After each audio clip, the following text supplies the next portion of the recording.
What's up, world? Uko here from Better Therapy Now, and welcome to lesson 3 of the Curiosity Mindset, the art of asking better questions. So, in this lesson, we'll talk about why we ask questions and how can we take a conversation from surface level to beneath surface level. That should be your goal in every conversation that you have, is taking conversations deeper than the surface level. The first step when it comes to asking better questions is just asking open ended questions. What are open ended questions? They're questions that require more than just a yes or no. So, asking questions like, what led to this situation? Or how could this be improved? These invite more creative solutions and more nuanced answers. And that's how you get somebody to open up so that you can explore their mind a little bit. Open-ended questions and curiosity are powerful allies. Yes or no questions don't leave a whole lot of room for curiosity to really be realized. You lose a lot of the potential that curiosity presents for growth. Open-ended questions expose gaps in knowledge and understanding, and that's exactly what you want. When there's a gap in knowledge, there's going to be an emotional reaction, and that's also what you want. If you ask open-ended questions of somebody else, they're going to model that behavior and ask you open-ended questions. And that's what's desired. This creates a pathway to depth. Yes or no questions have a place in the conversation complex and in this art of asking better questions. Consider these two examples. Do you believe that people can change fundamentally? That's a yes or no question. Versus this question, what do you think it means for somebody to change fundamentally? They sound very similar, but one is just yes or no question. The other one actually requires deeper thought and more explanation, and it encourages dialogue. And that is really the difference between yes or no versus open-ended in terms of seeing these types of questions as tools. One, yes or no questions act as a springboard from one part of the conversation to the next part of the conversation. Open-ended questions encourage more dialogue, and it exposes gaps in understanding and invites emotions into the conversation.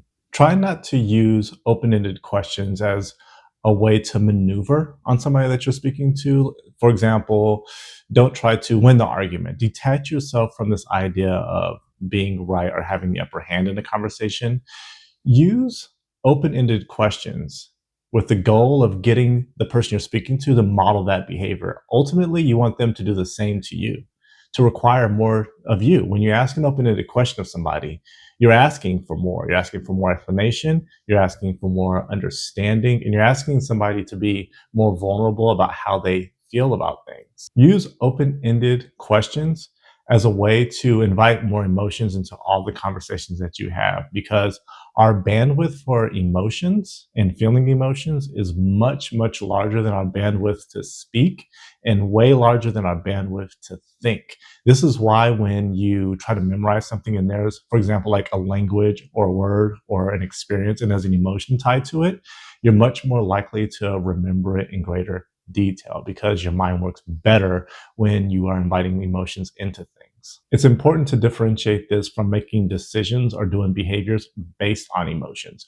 What you're doing is you're inviting emotions into the conversation process or this aspect of having dialogue in the sense of being vulnerable and being more open while you are being curious and exploring the mind of the person that you're speaking to, and also exploring your own mind to find those blind spots. Your emotions play an important part in the conversation process and within the dialogue with another person, but they aren't necessarily the path to truth. They're more like the key to unlock the doors to certain blind spots. There are several different types of question templates that you can use. There could be future-oriented questions or other types of structures to questions. But the type of question that you really want to become good at in the curiosity mindset are clarity-seeking questions. So asking things like, can you help me understand what you mean by blank? Or how do you define success in this certain area if you're talking about success?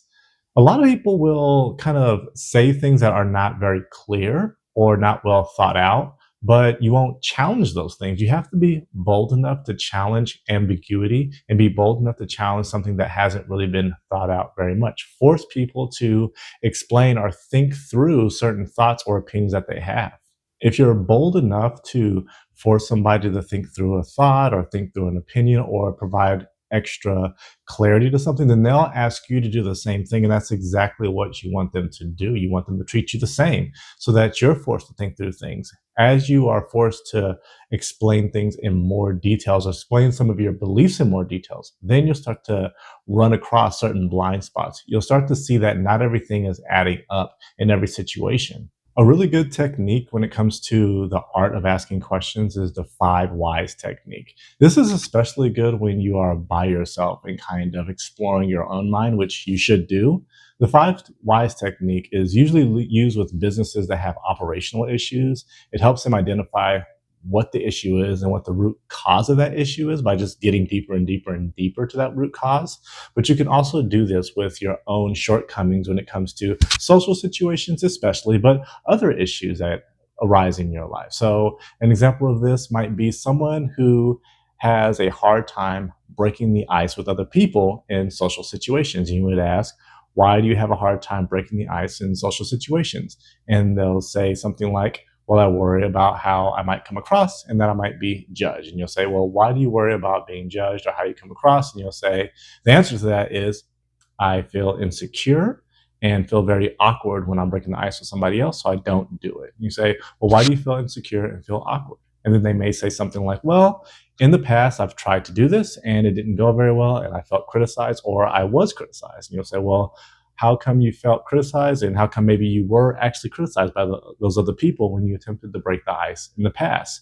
And then they'll say something like, because I had, or maybe after you talk to them a little bit, they'll discover that they had a lack of practice in social interaction. So you get deeper and deeper to kind of the root cause. And with this example, you discover, well, they have a lack of practice in social situations, maybe a lack of communication practice specifically, and not enough positive reinforcement, which would explain the lack of confidence. So doing the five whys allows you to get closer and closer to that root cause of an issue so that you can develop an action plan to address that issue.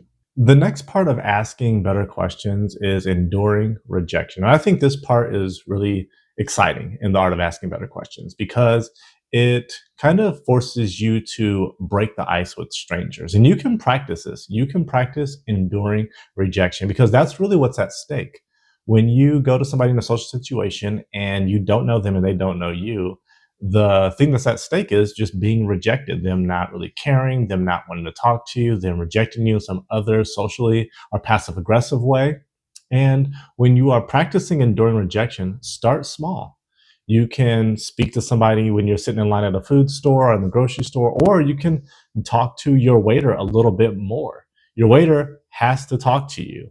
The person at the coffee shop that's working has to talk to you. They're not just going to be rude. It's kind of their job to be nice. So it takes the edge off a little bit, but also gives you kind of a segue or a pathway to start talking to people that you don't really know to kind of build that positive reinforcement so that you can break the ice with strangers. Finding creative ways to endure rejection in your everyday life and from a social standpoint will give you the courage and make you a little bit more bold when it comes to asking people more open-ended questions and pushing people to kind of explore and explain their beliefs to you. That's exactly what you're going to do in this worksheet. You're going to transform questions from yes or no question to open-ended questions and also explore the intent of your question. Asking yourself, why do you ask certain questions? You're going to explore this question as deeply as you possibly can. You're going to identify the emotions attached to this question, what the intention is and why you're doing it, and what the potential is for further exploration based on the initial question that you crafted.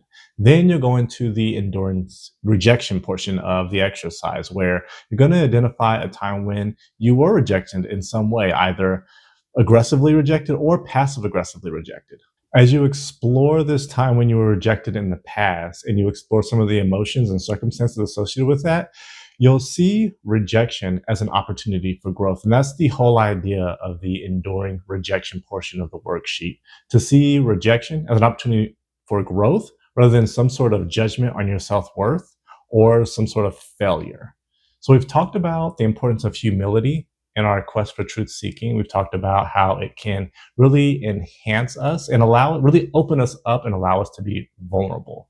We've talked about how to use questions as a sort of art and to use certain types of questions as tools. As you go through this process, you may notice that certain patterns present themselves where you deviate from the truth. This is why it's so important to engage in dialogue with other people, or at least write down your beliefs and some of your ideas about things so that you can read it over and identify certain patterns and instances where you're deviating from rationality. When you're deviating from rationality, that's when you know that a cognitive bias is playing some sort of role in your thought patterns. And that will be the topic of our next lesson.